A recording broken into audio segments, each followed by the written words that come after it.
Halo semua, selamat datang. Ketemu lagi sama aku di channel Belajar Uang dalam BLK Project dari kelompok 1. Di video kali ini, aku mau bahas tentang asuransi.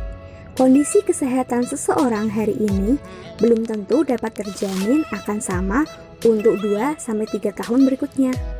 Atau, jika saat ini ada banyak aset berharga yang dimiliki, belum tentu bulan depan atau 2 tahun lagi semuanya akan tetap sama. Kerugian-kerugian yang bisa terjadi di masa depan memang samar. Akan lebih baik jika Anda menyiapkan berbagai kemungkinan tersebut. Pasalnya, manusia pasti mengalami yang namanya sakit atau kematian. Anda memang tidak bisa menolak berbagai risiko kehidupan tersebut, namun bisa memperkecil kerugian finansial yang akan terjadi.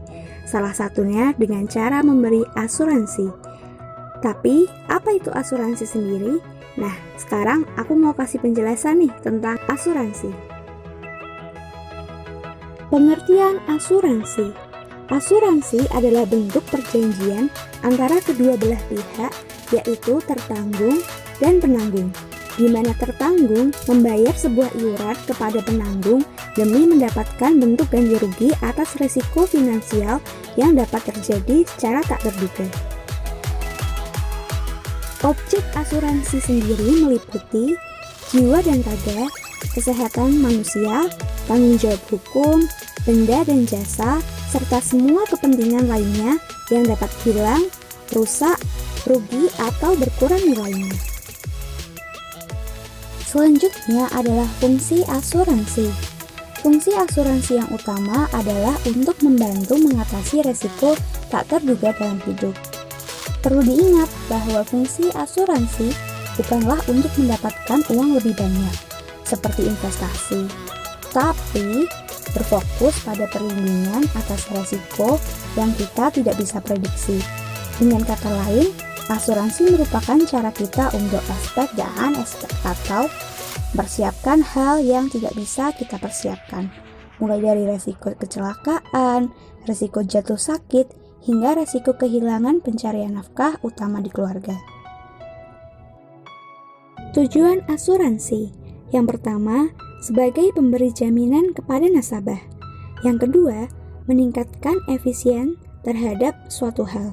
Nasabah tidak perlu melakukan berbagai upaya pengamanan dan pengawasan karena akan banyak menghabiskan waktu dan tenaga. Yang ketiga, sebagai pemerataan biaya.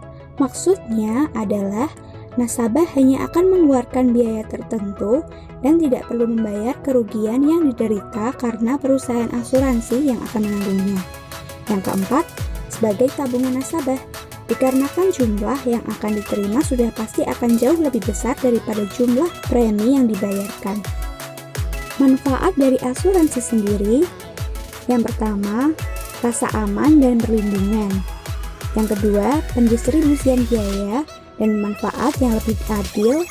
Ketiga, polis asuransi dapat dijadikan jaminan untuk memperoleh kredit. Keempat, berfungsi sebagai tabungan dan sumber pendapatan. Kelima, alat penyebaran risiko. Keenam, membantu meningkatkan kegiatan usaha.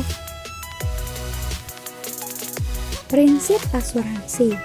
Yang pertama, insurable interest merupakan hak berdasarkan hukum untuk mempertanggungjawabkan suatu risiko yang berkaitan dengan keuangan.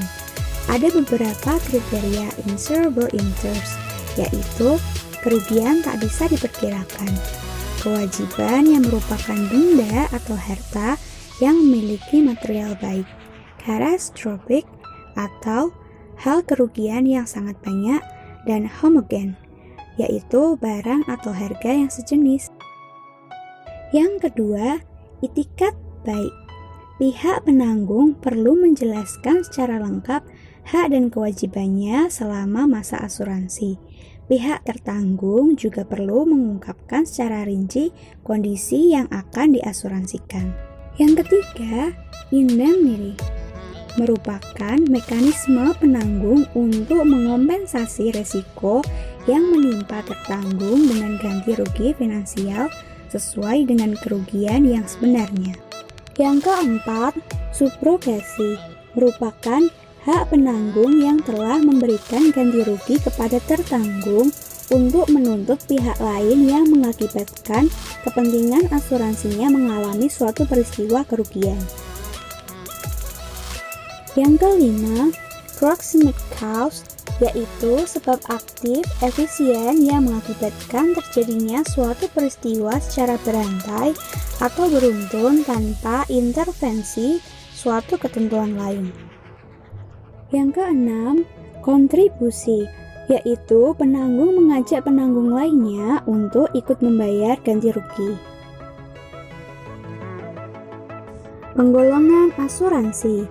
Penggolongan asuransi dibagi menjadi 3. Yang pertama, menurut sifat pelaksanaannya. Asuransi wajib.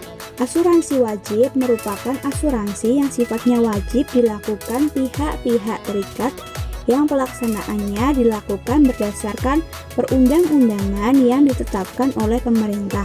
Contohnya, asuransi sosial tenaga kerja dan asuransi kesehatan. Asuransi sukarela yaitu dilakukan dengan cara sukarela dan semata-mata dilakukan atas kesadaran akan kemungkinan terjadinya resiko kerugian atas suatu yang dipertanggungkan tersebut. Contohnya asuransi kecelakaan, kebakaran, dan kendaraan. Penggolongan asuransi menurut jenis usahanya dibagi menjadi 2, yaitu asuransi kerugian, itu usaha yang memberikan jasa-jasa dalam penanggulangan risiko atas kerugian, kehilangan manfaat, dan tanggung jawab hukum pihak ketiga yang timbul dari peristiwa yang tidak pasti. Contohnya adalah asuransi kebakaran, asuransi aneka yaitu kendaraan, dan asuransi pengangkutan. Asuransi jiwa merupakan suatu jasa yang diberikan oleh perusahaan asuransi dalam penanggulangan risiko yang dikaitkan dengan jiwa atau meninggalnya seseorang yang dipertanggungkan. Ruang lingkup usaha asuransi jiwa dapat digolongkan menjadi asuransi jiwa biasa, asuransi jiwa kelompok, dan asuransi jiwa industrial. Yang ketiga, reasuransi merupakan proses mengasuransikan kembali pertanggungjawaban pada pihak tertanggung. Pihak tertanggung bisa disebut sebagai ceding company dan pihak penanggung disebut resurrender. Fungsi reasuransi itu sendiri adalah meningkatkan kapasitas akseptasi alat penyebaran risiko, meningkatkan stabilitas usaha, meningkatkan kepercayaan. Oke, sekian video kali ini. Kalau kamu punya pertanyaan, boleh banget ditanyakan di kolom komentar. Semoga video ini menambah wawasan kamu, dan sampai jumpa di video selanjutnya. Jangan lupa like, share, comment, and subscribe. Bye-bye.